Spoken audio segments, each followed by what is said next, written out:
gaming channel, and today I'll talk about another elf faction, Linden. In this faction, there's a commander who I think is very powerful, and if you ask me if he's more than Legolas, then my answer is Legolas is more handsome, but Cirdan is more powerful. And I haven't changed my favorite commander in mind, but it's just that in Rise to War, we all speak from strength. Cirdan was born in Linden in the northwest of the map, where there are very good geographical conditions. And if the server does not have very powerful players, then the northeast land would almost all be Linden as well. It can hold their own faction territory and also develop outwards, occupying the territories of other countries. So okay, now let's return to the topic of Cirdan. Before analyzing, let's take a look at what kind of commander Cirdan is. He's a leader commander that can lead more soldiers. And although he can lead more soldiers, he's not necessarily the commander who relies on soldiers to deal damage. So let's move on. His two characteristics are elf and support, and by these two characteristics you can guess that elven soldiers work well for him, and the probability that he depends on soldiers is to deal damage. Still, like most tier 3 commanders, the two most important skills are artillery and shipwright. Artillery gives elven soldiers a 30% chance of increasing 58% damage, and is based on speed value, a very exaggerated skill indeed. Because the speed base value is 59 points higher than the might base value for Cirdan, and we can equip gear to strengthen the speed stat. BTW 58% is not a very low probability, so the damage will make an explosive increase. This is a perfect damage bonus skill for elves. The shipwright has 75% chance of availability for the first 5 rounds of our unit each turn, which can inflict control effects such as follow up, evade, remove debuff, and pursuit. This skill is very useful for our side and also for the enemy side. The rest two main skills, I will definitely choose White Council to upgrade to the highest, which can give soldiers a strong defense.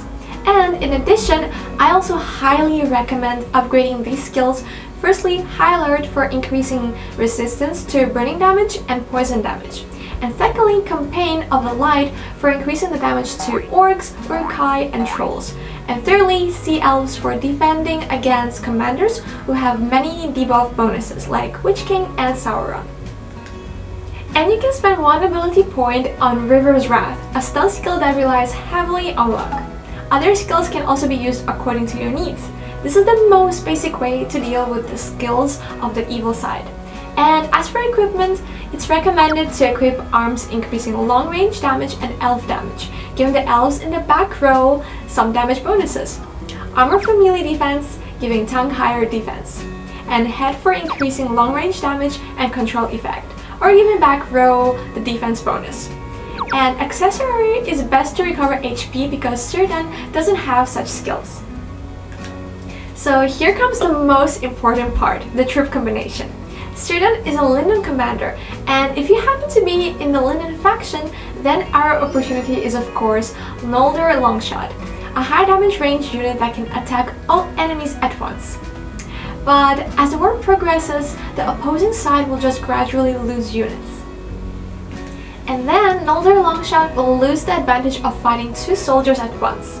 So LOTR Longshot's volley will become almost useless in the 7th and 10th round. This is when a special type of soldier, the Keeper, the one who is designed to end the battle, steps onto the battlefield. It increases damage to the opponents when the rival has only 1 soldier, which just makes up for the shortcomings of LOTR Longshot. In this way, the soldier can have high damage for the whole battle, and then we can pair it with another front row soldier such as Herald, Swan Knight, and Ent. But Swan Knight needs to be joining Rohan or you're in Season 6 for it to be used as the front row. And if you're still in the not roleplay server, you can also match it with Great Beast, which is a new way to play.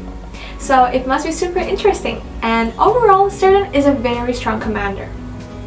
If you can match him with LOTR Longshot and Keeper, you can deal higher damage. But if we have to be picky, the drawback of Cirdan is that he is a T3 commander, which is not easy to recruit and also not easy to reach high respect value. So that's all for my video, and see you next time. Bye!